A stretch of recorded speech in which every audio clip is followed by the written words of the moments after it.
बेटा बनकर, बेटी बनकर, दामाद बनकर और बहू बनकर कौन आता है जिसका तुम्हारे साथ कर्मों का लेना देना होता है। लेना देना नहीं होगा तो नहीं आएगा।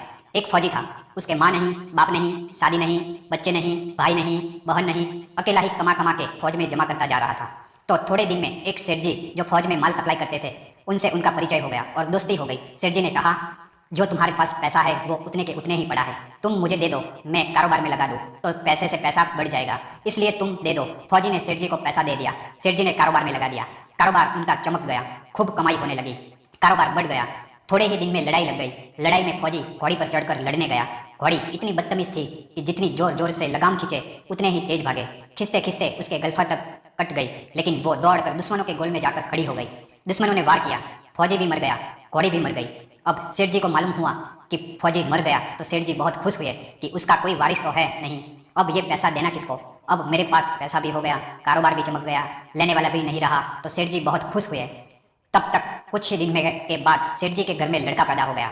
अब सेठ जी और खुश कि भगवान की बड़ी दया है, खूब पैसा भी हो गया, कारोबार भी हो गया, लड़का भी हो गया, लेने वाला भी मर गया। सेठ जी बहुत खुश। वो लड़का होशियार था, पढ़ने में समझदार था। सेठ जी ने उसे पढ़ाया लिखाया। जब वह पढ़ लिख कर बड़ा हो गया तो सोचा कि अब ये कारोबार संभाल लेगा, चलो अब इसकी शादी कर दे। शादी करते ही घर में आ गई बहू रानी, दुल्हन आ गई। अब उसने सोचा कि चलो बच्चे की शादी हो गई, अब कारोबार संभालेगा। लेकिन कुछ दिन में बच्चे की तबीयत खराब हो गई।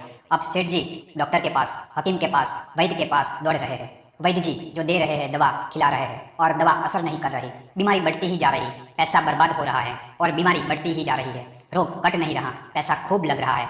अंत में डॉक्टर ने कह दिया कि ला इलाज मर्ज हो गया, इसको अब असाध्य रोग हो गया है, ये बच्चा 2 दिन में ही मर जाएगा। डॉक्टरों के जवाब देने पर सेठ जी नाराज होकर बच्चे को लेकर रोते हुए आ रहे थे। रास्ते में एक आदमी मिला, कहा, अरे सेठ जी क्या हुआ, बहुत दुखी लग रहे हो।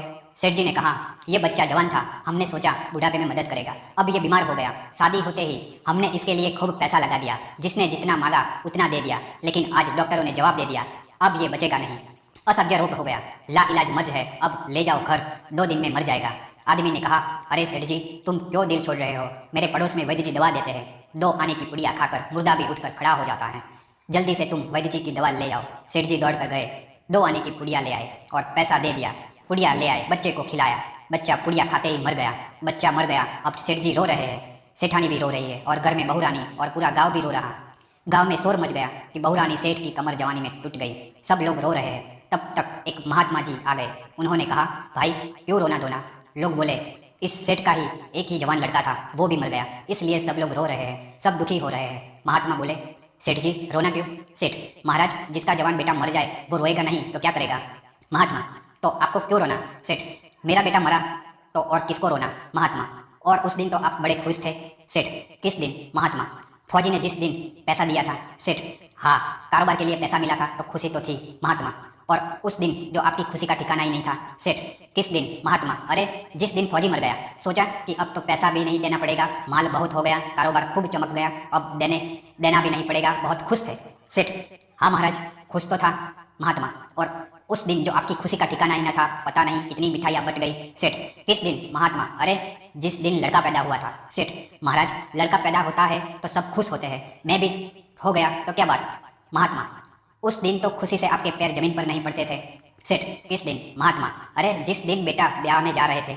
सेठ, महाराज बेटा ब्याहने जाता है तो हर आदमी खुश होता है, तो मैं भी खुश हो गया। महात्मा, तो जब इतनी बार खुश हो गए तो जरा सी बात के लिए रो क्यों रहे हो।